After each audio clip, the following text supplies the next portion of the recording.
Hello, welcome to the Smidgen PC review of the 13-inch white plastic unibody MacBook.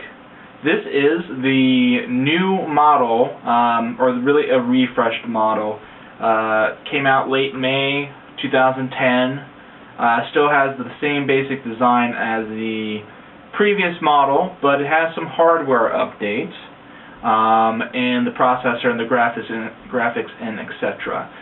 So we're just going to take a look at this laptop, do an in-depth review, cover all the different elements of it to decide whether or not it's worth the $1,000 you're going to be paying if you decide that you'd like to take the plunge on the MacBook.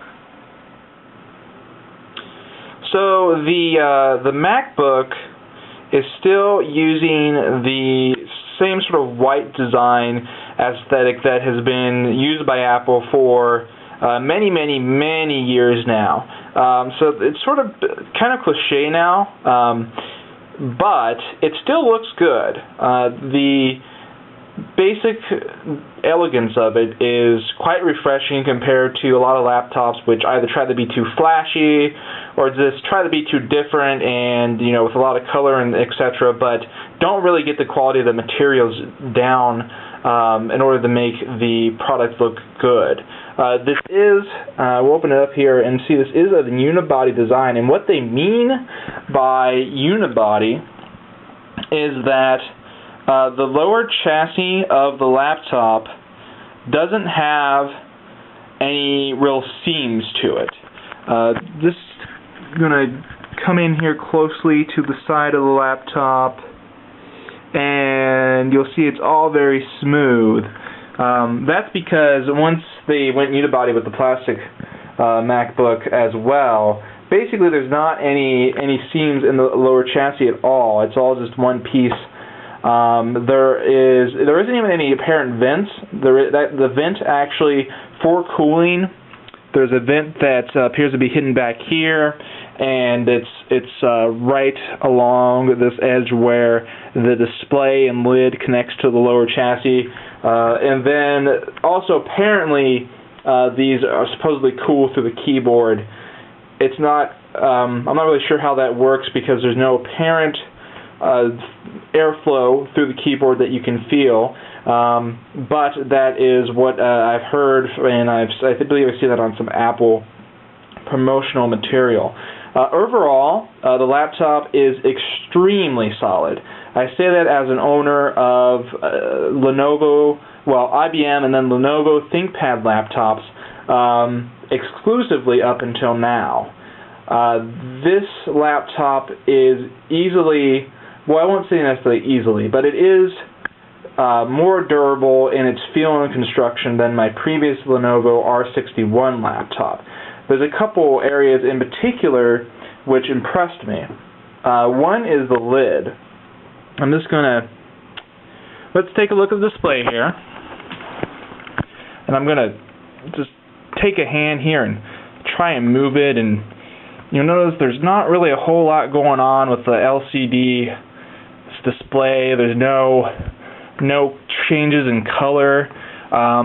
A poorly constructed laptop will have a thin lid which allows pressure on the back of the lid to cause ripples and discoloration through the screen. No such thing occurs with this laptop. In fact, even a well-constructed laptop will often allow you to significantly flex the lid. And for example, I was looking at a Dell XPS 16 recently, and that's a premium level Dell product. You're going to pay $1,000 about for that laptop at least. And if you press it and flex it, you can actually get a fair amount of flex throughout the screen. And I have a very hard time doing that with this laptop. I think that, you know, in order to do any significant degree of flex, I'd have to put so much force on it that I'd be afraid of breaking it, and you'd only realistically put that much force on it in an accident. Also, the lower chassis, when you pick it up from one side, there's no creaks, no moans, no flex throughout the chassis, and that's what you really want to look for in a good quality laptop. So this is a laptop that costs quite a bit, but it is designed to that level of price. There's really not any major complaints as far as the overall design and initial build quality of the laptop. So showing the quality of a display on a YouTube video always is kind of problematic because it doesn't usually translate very well. Of course, you have to see this on your display, so if your display is of high quality or low quality compared to what I have here, you're not going to see something very accurate. But subjectively, I can say the display is quite good for a laptop display. The viewing angles are good overall. I'm going to move this down, and you can start to see about this point it starts to be some noticeable changes, and now you really are starting to see some of the colors go a little bit bizarro, but that's not unusual for a laptop screen, and as far as compared to what other laptops you'll see under $1,000, it's actually pretty good on the viewing angles.